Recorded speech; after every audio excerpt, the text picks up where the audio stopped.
أعوذ بالله من الشيطان الرجيم. بسم الله الرحمن الرحيم. السلام عليكم ورحمة الله وبركاته. Waalaikumsalam warahmatullahi wabarakatuh.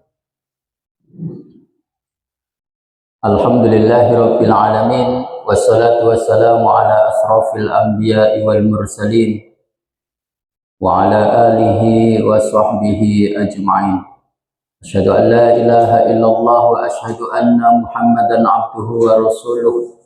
Allahumma salli wa sallim ala sayyidina Muhammad wa ala ali sayyidina Muhammad. Qala Allah ta'ala fil Qur'anil Karim. A'udzu billahi minasy syaithanir rajim. Bismillahirrahmanirrahim. Hamim. Tanzilum minar rahmanir rahim.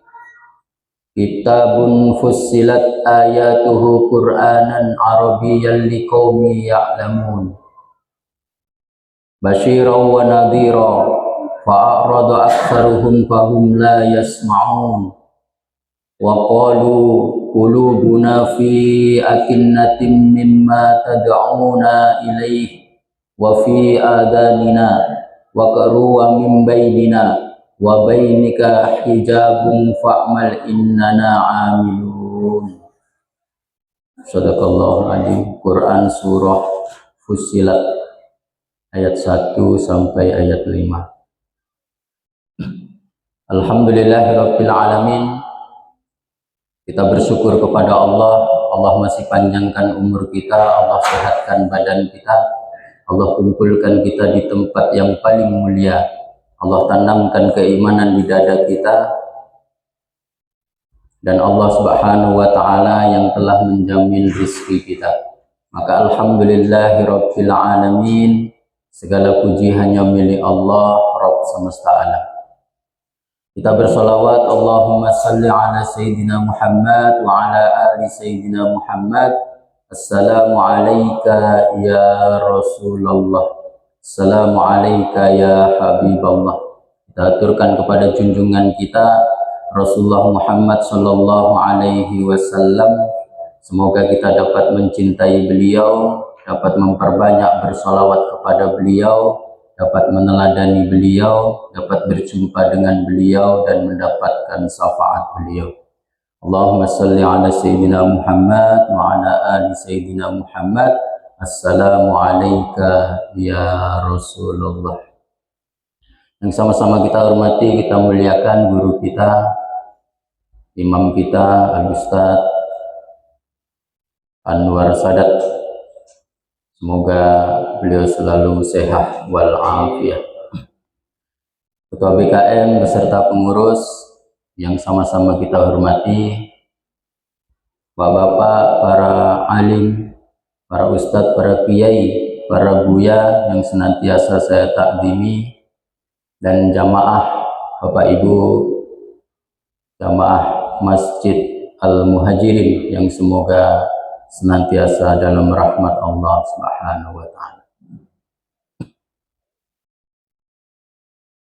Malam hari ini malam ke-8 atau 9 Rojab?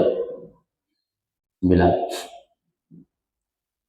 Bau Ramadan itu sudah tercium.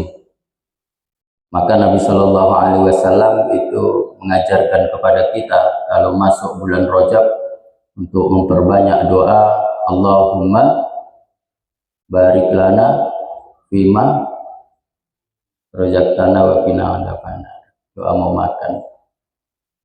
Allahumma barik lana fi Rajab wa Sya'ban wa balighna Ramadan. Ya Allah, berkahi kami di bulan Rajab dan Sya'ban dan sampaikan umur kami ke bulan Ramadan. Kita terasa bulan Ramadan itu mau datang biasanya 2 bulan sebelumnya.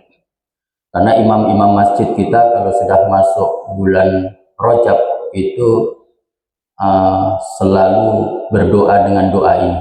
Kalau imam kita sudah berdoa dengan doa ini, berarti sudah masuk bulan Rajab. Allahumma barik lana fi Rajab wa Sya'ban wa balighna Ramadan. Kalau sahabat-sahabat Nabi dulu, itu beliau 6 bulan sebelum Ramadan sudah tercium aroma Ramadan.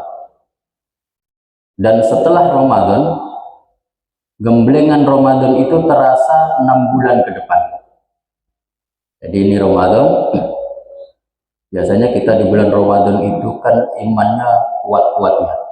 Yang imannya kecil jadi besar, yang imannya sudah besar makin besar, yang biasa ibadah malas jadi rajin, yang biasanya pelit jadi pemurah, yang biasanya tak pernah buka Al-Quran jadi buka Al-Quran, yang biasanya tak pernah memberi makan orang yang lapar berlomba-lomba mengantarkan buka puasa di masjid kita. Jadi drastis keimanan itu semakin besar. Dan setelah Ramadan berakhir, itu juga berakhir. Itu kalau kita paling lama sebulan lah, di bulan Syawal kita masih melakukan rutinitas Ramadan. Selesai Syawal habis. Nah, nanti mulai lagi di bulan Rajab, karena sudah tercium aroma Ramadan. Kalau sahabat-sahabat Nabi Shallallahu Alaihi Wasallam dulu, beliau 6 bulan sebelumnya sudah melakukan amalan di bulan Ramadan. Beliau sudah mulai berpuasa, beliau sudah memperbanyak bersedekah, beliau sudah memperbanyak baca Al-Quran. Amalan di bulan Ramadan sudah dikerjakan 6 bulan sebelumnya. Dan gemblengan Ramadan dia amalkan 6 bulan setelahnya. Jadi 1 tahun penuh amalannya amalan bulan Ramadan.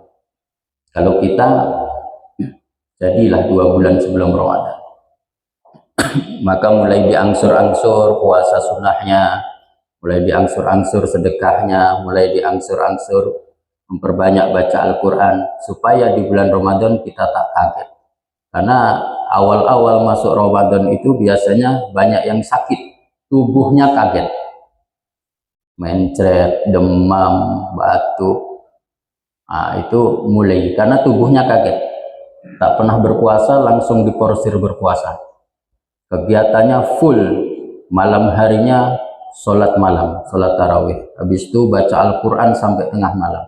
Habis itu jam 4 sudah bangun lagi sahur. Habis itu tak tidur lagi, pagi bekerja sambil berpuasa, maghrib beribadah lagi, sholat lagi. Akhirnya tubuh ini kaget, banyak yang sakit. Supaya tak kaget, dibiasakan dari sekarang. Bapak Ibu yang dirahmati Allah Subhanahu wa Ta'ala, di bulan Rajab ini ada peristiwa yang maha dahsyat, peristiwa yang sangat besar, dan itu yang akan kita bahas pada malam hari ini. Peristiwa terbesar dalam sejarah manusia, yaitu peristiwa Allah berikan mukjizat kepada Nabi Shallallahu Alaihi Wasallam, Isra dan Mi'raj Nabi besar Muhammad Sallallahu Alaihi Wasallam. Bapak Ibu yang dirahmati Allah Subhanahu Wa Taala, peristiwa Isra dan Mi'raj ini terjadi 2 tahun sebelum Nabi Sallallahu Alaihi Wasallam hijrah ke Madinah. Tahun itu adalah tahun kesedihan, Amul Husni, tahun kesedihan, tahun yang paling sedih-sedihnya Nabi Shallallahu Alaihi Wasallam.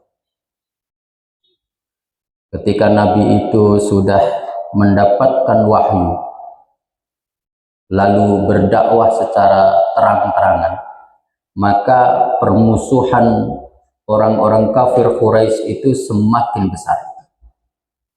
Karena kebiasaan mereka terusik. Kita kalau mengusik kebiasaan orang, itu orang akan marah. Orang biasa minum khamar, orang biasa main judi, orang biasa mengadu ayam, orang biasa berzina. Lalu kita datang, kita dakwahi, semua itu haram, maka orang itu akan marah. Begitu juga orang-orang Quraisy ketika Nabi Shallallahu Alaihi Wasallam berdakwah mengingatkan untuk beribadah kepada Allah Subhanahu Wa Taala saja, maka orang-orang kafir Quraisy itu marah.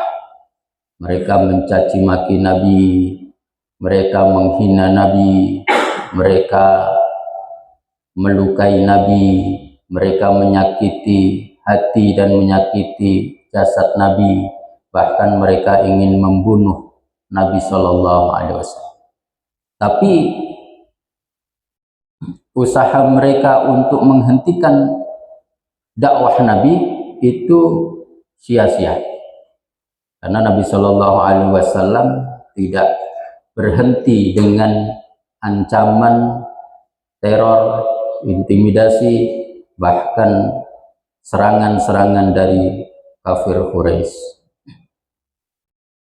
Maka jamaah yang dimuliakan Allah Subhanahu wa taala, tokoh-tokoh Quraisy ini bingung dengan cara apa lagi supaya Muhammad ini berhenti mendakwahi kita. Kita sudah terganggu. Agama nenek moyang kita diganggunya, Tuhan-Tuhan kita diganggunya, kebiasaan-kebiasaan kita diganggunya. Maka kalau ini terus terjadi, maka habislah kita.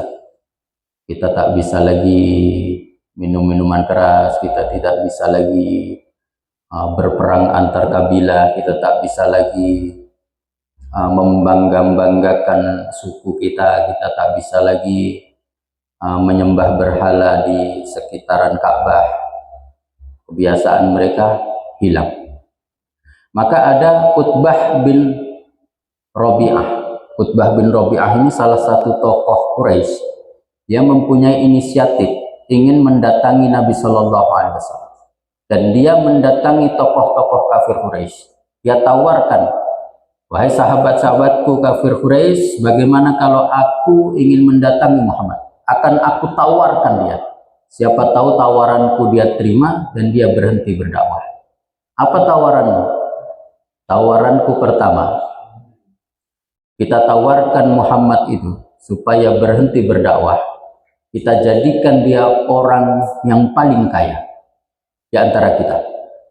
Nanti kita kumpulkan harta kita, lalu kita berikan kepada dia yang menjadi orang yang paling kaya. Siapa tahu tujuan dia berdakwah itu untuk itu. Yang kedua, kalau dia ingin menjadi tokoh besar, menjadi raja di Mekah, kita jadikan dia raja. Biarlah kita kepala-kepala suku ini di bawah dia, asalkan dia berhenti berdakwah.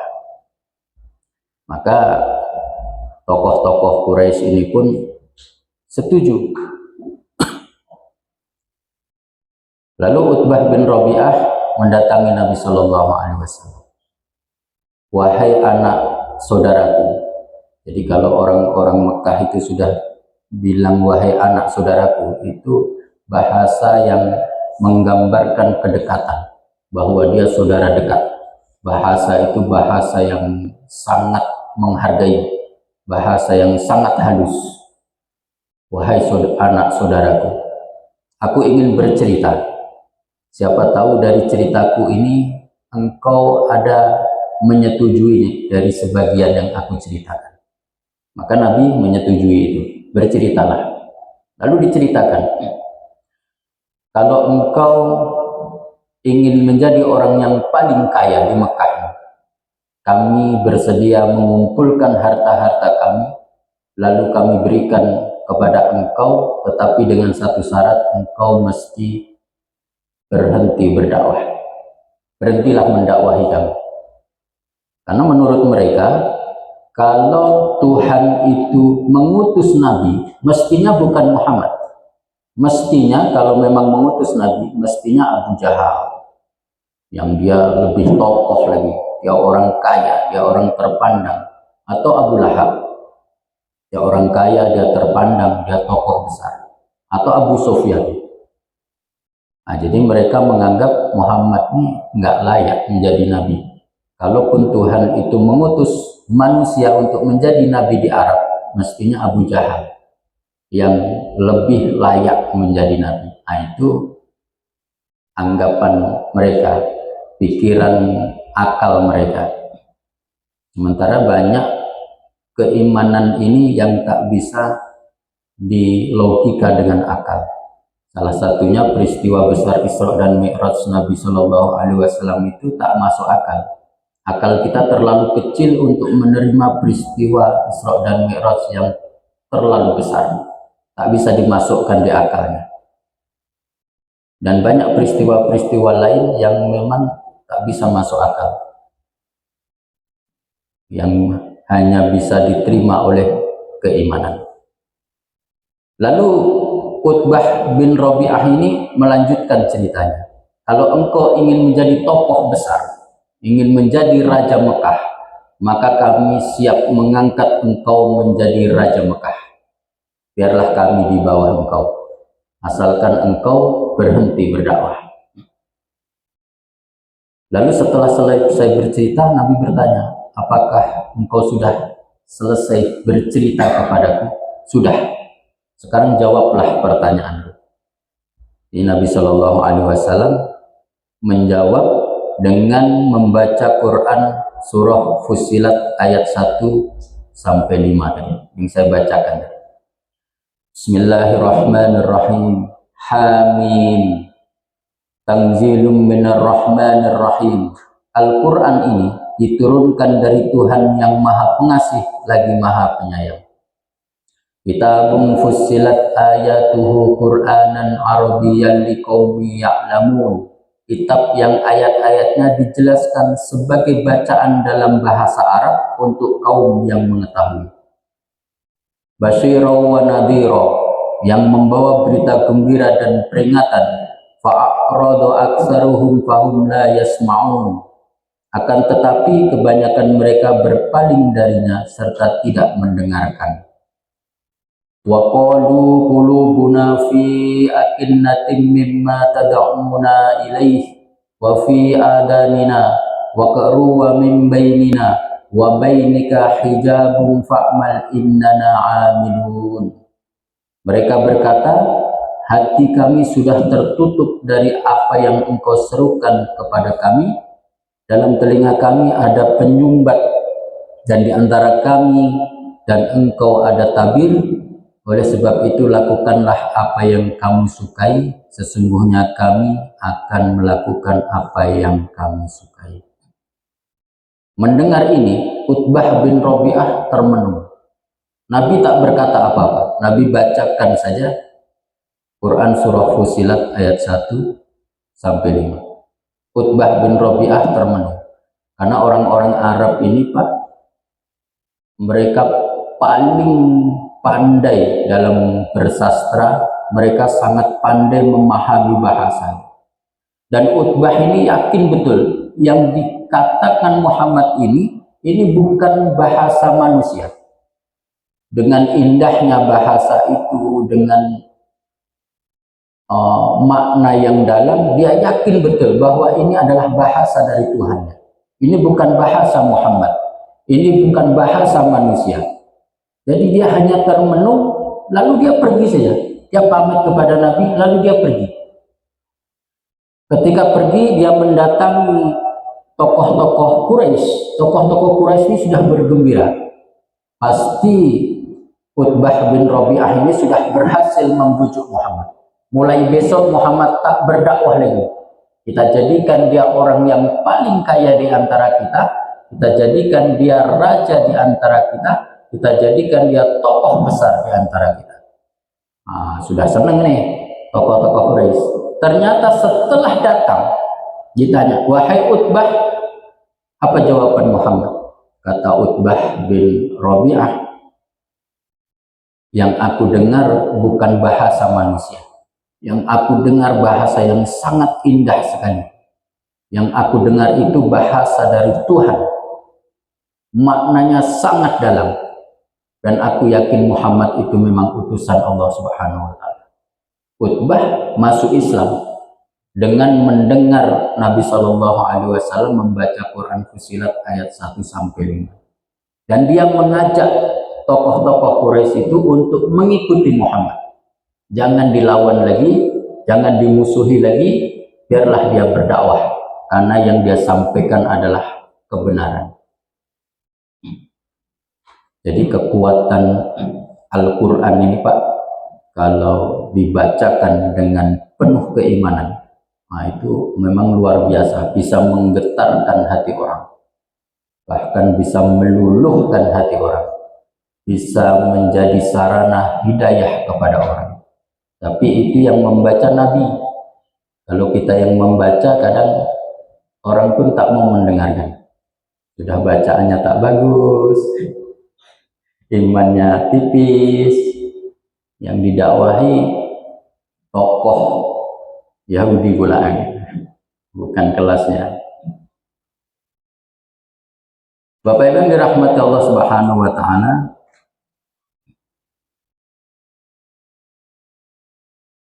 maka permusuhan kafir Quraisy kepada Nabi Shallallahu Alaihi Wasallam semakin besar. Siapa pelindung-pelindung Nabi? Pelindung utamanya adalah Abu Thalib bin Abdul Muthalib, paman Nabi Shallallahu Alaihi Wasallam, adik dari ayah Nabi Shallallahu Alaihi Wasallam. Dan pelindung yang kedua adalah istri beliau, Khadijah binti Khuwailid. Maka hadis Nabi, sabda Nabi Shallallahu Alaihi Wasallam, ada 4 wanita sempurna di dunia ini, dan 4 wanita ini besok menjadi pemimpin wanita di surga. Kalau laki-laki sempurna itu banyak, kata Nabi. Siapa saja? Seluruh Nabi dan Rasul itu laki-laki yang sempurna. Dan Nabi dan Rasul berjumlah 124.000. Jadi ada 124.000 orang laki-laki yang sempurna di dunia ini. Tapi untuk wanita hanya 4, kata Nabi Sallallahu Alaihi Wasallam. Yang pertama, Asiyah binti Muzahim, istri Fir'aun, ibu angkatnya Nabi Musa alaihi salam. Yang kedua, Maryam binti Imran, ibundanya Nabi Isa alaihi salam. Yang ketiga, Khadijah binti Khuwailid, istri pertama Nabi Shallallahu Alaihi Wasallam. Dan yang keempat adalah Fatimah binti Muhammad Sallallahu Alaihi Wasallam. Dan ada pelindung Nabi lagi, di antaranya juga Hamzah, paman Nabi Sallallahu Alaihi Wasallam. Di antaranya juga Umar bin Khattab. Umar bin Khattab ini anak dari adik Abu Jahal. Abu Jahal ini tokoh yang paling membenci Nabi. Dia punya adik perempuan, menikah dengan Khattab. Dari pernikahan ini lahirlah Umar bin Khattab. Umar bin Khattab ini dari kecil dididik oleh Abu Jahal. Maka Bapak Ibu yang dirahmati Allah, kita sekarang ini, karakter kita, kebiasaan kita, itu tidak jauh dari didikan kita waktu kecil. Tidak jauh. Umar bin Khattab ini dari kecil, pendidik utamanya adalah Abu Jahal. Jadi dulu di Arab itu kan hobinya berperang antar kelompok, berperang antar suku, berperang antar kabilah. Maka di setiap suku itu mesti ada pendekarnya. Dan Abu Jahal itu membentuk Umar, membentuk keponakannya ini menjadi pendekar di kabilahnya. Dan itu berhasil. Umar itu dididik dari kecil dengan didikan yang keras. Dididik dari kecil untuk memusuhi Nabi Shallallahu Alaihi Wasallam. Kerjaan Umar itu, dia hobinya kelahi. Kalau ada pertandingan gulat, itu dia juara 1. Dia memang jadi pendekar di kabilahnya. Dan Abu Jahal senang sudah berhasil mendidik keponakannya menjadi pendekar. Bahkan setiap hari cita-citanya ingin membunuh Nabi Shallallahu Alaihi Wasallam. Setiap pagi dia mengasah pedang. Kalau ditanya untuk apa dia mengasah pedang, membunuh Muhammad. Oh, permusuhannya luar biasa. Maka karakter kerasnya, karakter tegasnya itu dididik dari Abu Jahal. Sampai beliau masuk Islam, karakter kerasnya, karakter tegasnya tidak hilang. Walaupun hatinya sangat lembut. Umar itu walaupun dia keras, dia tegas, tapi mudah menangis. Orang yang mudah menangis itu menandakan hatinya sangat lembut. Jadi Umar itu kadang kalau sudah sholat salam, habis salam itu menangis. Teringat dulu dia menguburkan anak perempuannya hidup-hidup, dia menangis. Terbayanglah wajah anaknya waktu kecil itu dia kuburkan hidup. Kenapa dulu orang-orang Quraisy itu menguburkan anaknya hidup-hidup, anak perempuannya? Jadi hobi mereka berperang. Berperang antar suku, berperang antar bangsa, berperang antar kabilah. Kalau mereka kalah, seluruh yang hidup itu jadi tawanan. Tawanan itu dijadikan budak. Hartanya dirampas, yang masih hidup dijadikan budak. Kalau anak-anak perempuan mereka dan istri mereka itu dijadikan budak, mereka tidak rela. Mereka sangat menyayangi anak perempuannya. Saking sayangnya kepada anak perempuannya, dia tak rela kalau kabilahnya perang kalah lalu anak perempuannya dijadikan budak oleh kabilah yang memenangkan peperangan. Saking cintanya itulah dia tak sanggup menyaksikan anak perempuannya jadi budak, maka tak ada jalan lain selain dia mesti dibunuh waktu kecil dengan cara dikuburkan hidup-hidup. Jadi itu menandakan dia sangat sayang. Jadi cara sayang kita kepada orang lain itu kadang-kadang memang tak masuk akal. Tapi begitulah keadaannya. Kadang kita menyayangi orang pun dengan cara yang tak semestinya. Tapi kita sayang dengan cara kita. Maka orang-orang Quraisy dulu, kafir Quraisy dulu, mereka menyayangi anak-anak perempuannya itu. Dia tak rela kalau kabilahnya itu kalah perang lalu anaknya dijadikan budak. Kalau udah dijadikan budak itu kan disuruh apa saja mesti mau, karena dia budak. Dia tidak bisa menolak. Dia tak rela anak perempuan jadi budak, maka dia kuburkan anak perempuan itu hidup-hidup. Itulah yang akan dirubah oleh Nabi Shallallahu Alaihi Wasallam dalam dakwahnya. Tak boleh berperang, tak boleh menguburkan anak perempuan hidup-hidup, walaupun kalian sangat sayang kepada anak. Maka Bapak yang dirahmati Allah Subhanahu Wa Taala, di tahun itu sekitar 16 bulan sebelum Nabi Shallallahu Alaihi Wasallam Isra dan Mi'raj, Abu Thalib paman beliau itu wafat. Padahal Abu Thalib ini pembela utama Nabi Shallallahu Alaihi Wasallam. Abu Thalib ini pemberani, maka dia mempunyai keturunan yang sangat pemberani. Ali bin Abu Thalib. Ali bin Abu Thalib itu pemuda yang sangat berani. Biasanya kalau orang berperang, itu sebelumnya ada perang tanding 1 lawan 1. Ali bin Abu Thalib selalu menawarkan diri untuk perang tanding 1 lawan 1, walaupun usianya masih 15 tahun. Kenapa dia menjadi laki-laki pemberani? Karena dididik oleh orang pemberani. Ayahnya orang pemberani, dan dia banyak tinggal di rumah Nabi Shallallahu Alaihi Wasallam. Nabi itu orang yang sangat berani. Nabi Shallallahu Alaihi Wasallam itu luar biasa keberaniannya. Akhirnya melahirkan anak yang pemberani. Maka kalau kita pemberani, Pak, insya Allah anak kita mempunyai karakter seperti kita. Dia pemberani. Atau ayah kita pemberani, maka insya Allah kita juga punya karakter pemberani. Itu sedikit banyak dia akan mempengaruhi.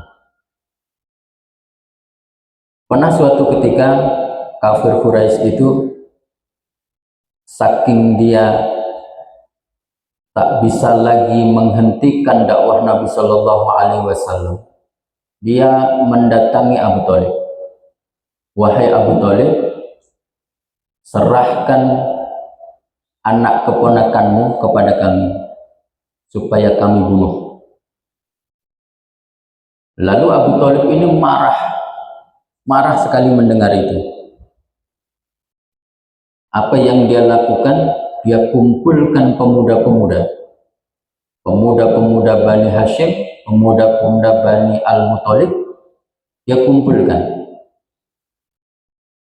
Jadi Nabi Shallallahu Alaihi Wasallam punya kakek namanya Abdul Muthalib. Abdul Muthalib itu punya ayah Hashim. Hashim ini punya saudara namanya Al Muthalib. Anak keturunan Hashim dan anak keturunan Al Muthalib dikumpulkan pemuda-pemuda. Disuruhnya membawa besi. Lalu dia datangi orang-orang kafir Quraisy. Dia katakan, demi Allah, jika kalian ingin membunuh Muhammad, maka kalian semua yang akan kami bunuh. Wah, ini pemberani sekali ini. Nggak sembarangan orang itu. Kalau kita nggak punya nyali, mendatangi orang sambil berkata begitu, itu kata-kata kita pun tak keluar. Kaki menggeletek, bibir kaku. Tapi Abu Thalib dia orang yang pemberani. Dia datangi kafir Quraisy dengan pemuda-pemuda di belakangnya dengan membawa besi, dan dia ancam, kalau kalian ingin membunuh Muhammad sampai Muhammad terbunuh, kalian semua akan kami bunuh. Pelindung Nabi itu di tahun itu wafat. Sedih sekali Nabi. Abu Thalib itu seperti ayahnya sendiri. Dia yang mendidik Nabi. Keluarga Abu Thalib itu sayangnya kepada Nabi luar biasa. Nabi itu dari umur 8 tahun ikut Abu Thalib. Abu Thalib itu sama istrinya, dia kan orang miskin, dia bukan orang kaya. Dia sampaikan kepada anak-anaknya, kalau ada makanan, kata Abu Thalib sama istrinya, kalau ada makanan, biarlah Muhammad makan duluan, kita belakangan. Dia sampaikan kepada anak-anaknya, karena Muhammad itu ayah dan ibunya sudah tak ada, biarlah dia duluan. Begitulah sayangnya. Tapi Nabi Shallallahu Alaihi Wasallam dia tak mau makan sendiri. Dia tetap ngajak anak-anak dari Abu Thalib. Tapi saking sayangnya dari kecil memang dia jaga. Dia didik untuk berdagang, dia ajarkan berdagang dari umur 9 tahun. Dia ajak ke Syam saat usia 12 tahun. Dia ajari mengembala domba. Dia ajarkan dan dia didik dengan sebaik-baiknya. Sampai Nabi menikah pun sayangnya tak berkurang. Sampai Nabi menjadi Nabi, sayangnya tak berkurang. Nabi menikah usia 25 tahun dengan mahar 20 ekor unta. Kalau kita menikah 20 ekor sapi dah luar biasa. Kalau 1 ekor sapi harga 20 juta, kali 20 400 juta. Dan terima nikahnya Fulanah bin Fulan dengan mahar 20 ekor sapi tunai. Kita paling-paling tak sebanyak itu. Nabi saking memuliakan calon istrinya, dia beri mahar 20 ekor unta yang masih muda. Jadi unta itu kalau sudah tua harganya turun. Kalau masih muda, itu harganya tinggi-tingginya, mahal-mahalnya. 20 ekor unta. Cobalah dicari info berapa harga unta sekarang. Segitulah mahar Nabi Sallallahu Alaihi Wasallam. Nabi itu lahir dari keluarga miskin, tapi dengan ketekunan beliau berdagang, beliau menjadi sukses. Dan saat menikah pun mempunyai mahar sebanyak itu. Abu Thalib ini sang pelindung Nabi Shallallahu Alaihi Wasallam wafat. Sedih sekali. Tahun itu memang tahun yang sangat sedih untuk Nabi. 3 bulan setelah itu istri tercinta beliau pun wafat, Khadijah binti Khuwailid. Khadijah ini wanita bangsawan. Ayahnya itu Khuwailid itu pengusaha, orang kaya. Saat ayahnya wafat,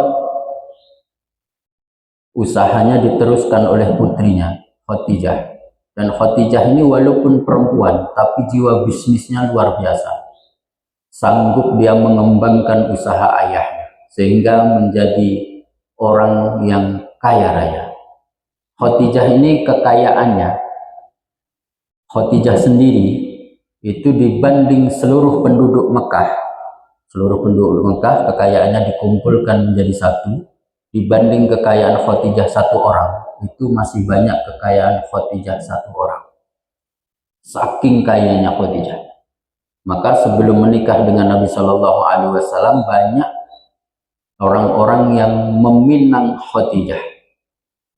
Khadijah ini bangsawan, dia baik, dia pemurah, dia pengusaha sukses, dan dia cantik.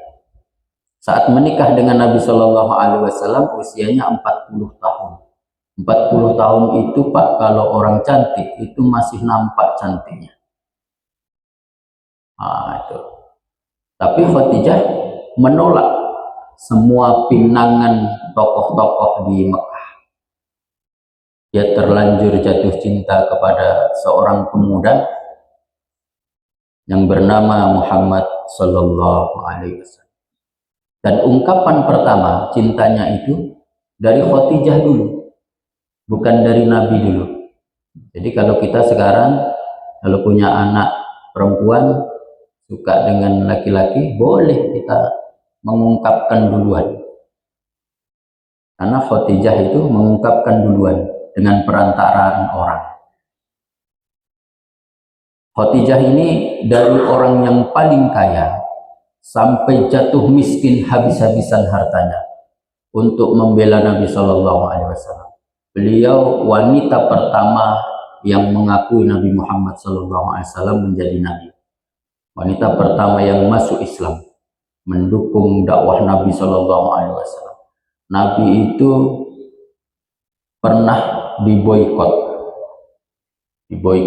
oleh kafir Quraisy. Bahkan pemboikotan itu tidak sebulan 2 bulan, selama 3 tahun. Dan isi boikot itu ditempelkan di dinding Ka'bah. Ditulis isinya bahwa mereka selamanya tidak akan menerima perdamaian dari Bani Hashim. Jadi mereka tidak akan pernah damai dengan anak keturunan Hashim. Dan tidak akan berbelas kasihan terhadap mereka, kecuali jika mereka menyerahkan Muhammad untuk dibunuh. Selama 3 tahun mereka diboikot, tak boleh orang memberi makanan, tak boleh menjual makanan. Kondisinya sangat sulit, makanan pun habis. Disitulah habisnya harta Khadijah untuk membelikan makanan untuk dimakan oleh kaum muslimin yang diboikot selama 3 tahun. Karena mereka kalaupun ada yang menjual, itu harganya bisa 3 kali lipat, 4 kali lipat. Jadi mereka dapat makanan itu dari rombongan-rombongan dagang yang lewat, lalu dimanfaatkan oleh orang dengan dibelinya dagangan itu, dijual kepada kaum muslimin yang diboikot itu dengan harga yang 3 kali lipat, 4 kali lipat. Selama 3 tahun itu harta Khadijah habis untuk membelikan makanan untuk dimakan kaum muslimin yang diboikot. Khadijah ini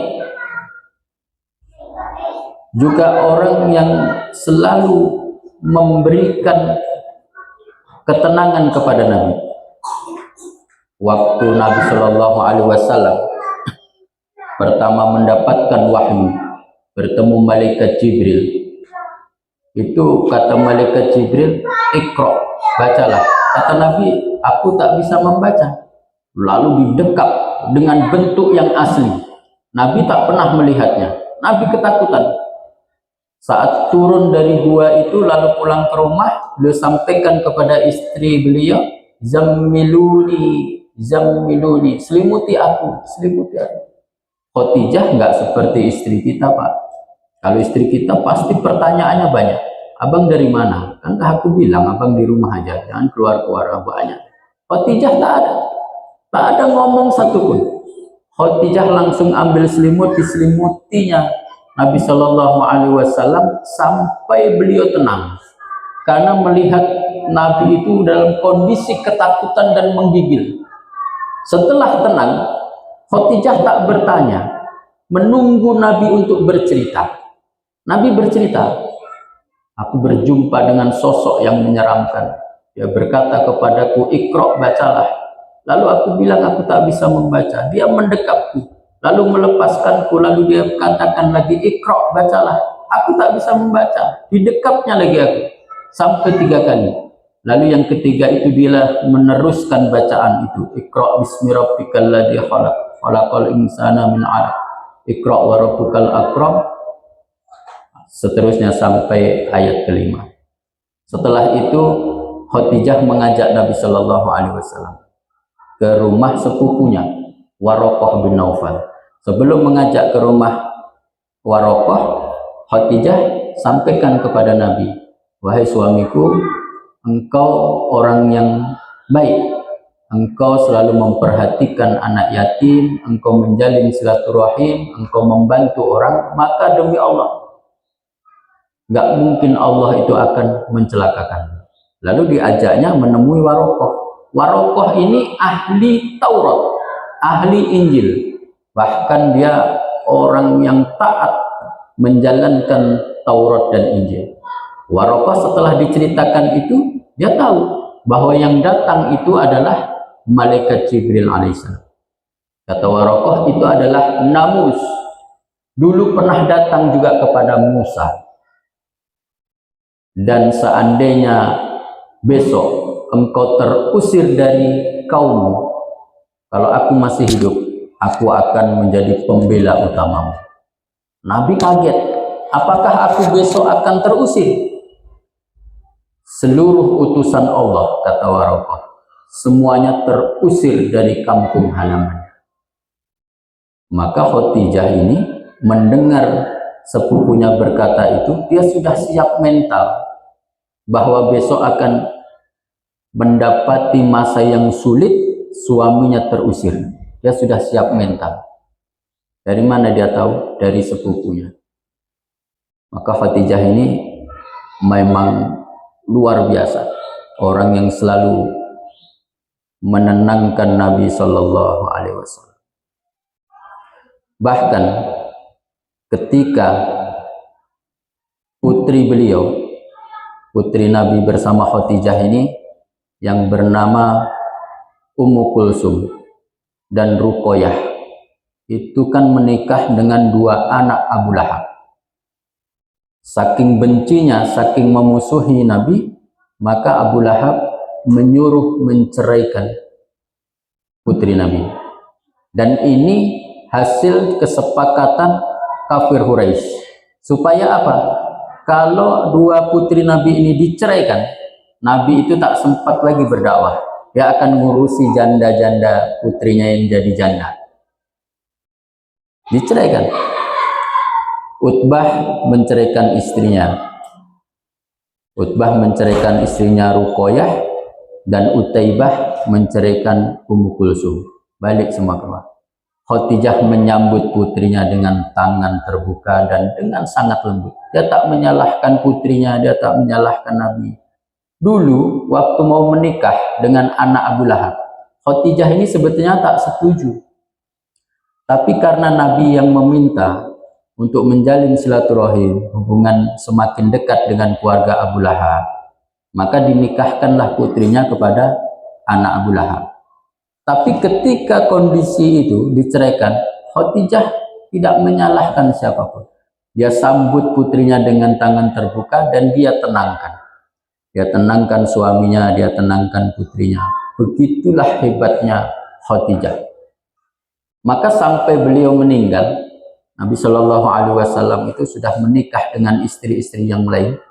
Itu kalau mendengar nama Khadijah, itu langsung berseri-seri wajahnya, langsung semangatnya timbul kembali, langsung dia tersenyum lebar. Maka kita sebetulnya kalau kita mendengar orang yang kita cintai namanya disebut, kita mestinya langsung berbinar-binar, semangatnya bangkit lagi.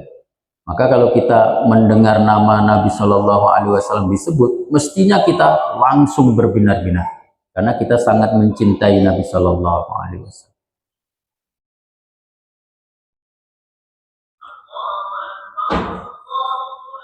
Habis waktu. 1 menit lagi, Masya Allah. Kok nggak terasa ya? Bapak Ibu yang dirahmati Allah Subhanahu Wa Taala. Lalu di tahun itu karena 2 orang terdekat Nabi Shallallahu Alaihi Wasallam wafat, beliau sedih sekali. Tapi Allah menghiburnya. Hiburan yang pertama itu Allah turunkan surah Yusuf. Surah Yusuf Allah turunkan, Nabi tersenyum, Nabi terhibur dengan membaca surah Yusuf.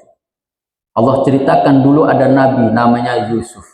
Penderitaannya luar biasa, dari kecil. Dia tak punya siapa-siapa, dia terbuang sampai ke Mesir, tapi Allah jadikan dia orang yang besar. Siapa yang menjadikan? Allah Subhanahu Wa Ta'ala. Nabi terhibur dengan surah Yusuf. Maka kata Atta bin Abi Robah, ulama tafsir dari kalangan tabi'in, dia berkata, kalau ada orang yang sedang sedih, lalu dia mendengar atau membaca surah Yusuf, maka hatinya akan tenang. Jadi kalau Bapak sedang sedih, sedang gundah gulana, bacalah surah Yusuf. Lalu hadiah yang kedua, itu Allah perjalankan Nabi Shallallahu Alaihi Wasallam yang kita kenal dengan peristiwa Isra dan Mi'raj Nabi Muhammad Shallallahu Alaihi Wasallam. Saya tak membahas perjalanan Isra dan Mi'rajnya karena sudah dibahas oleh ustadz-ustadz yang lain, tapi saya ingin menekankan kalau Allah sedang menguji kita, semakin besar ujian dari Allah, Allah sudah siapkan hadiah terbaik untuk kita. Nabi Shallallahu Alaihi Wasallam sedih sekali, hilang 2 manusia terbaik yang selalu melindungi beliau, tapi Allah siapkan hadiah surah Yusuf dan peristiwa terbesar dalam sejarah manusia, Isra dan Mi'raj Nabi Muhammad Shallallahu Alaihi Wasallam. Mohon maaf, waktu sudah habis. Saya tutup dengan doa kafaratul majlis. Subhanakallahumma wa bihamdika asyhadu an la ilaha illa anta astaghfiruka wa atubu ilaik. Assalamualaikum warahmatullahi wabarakatuh.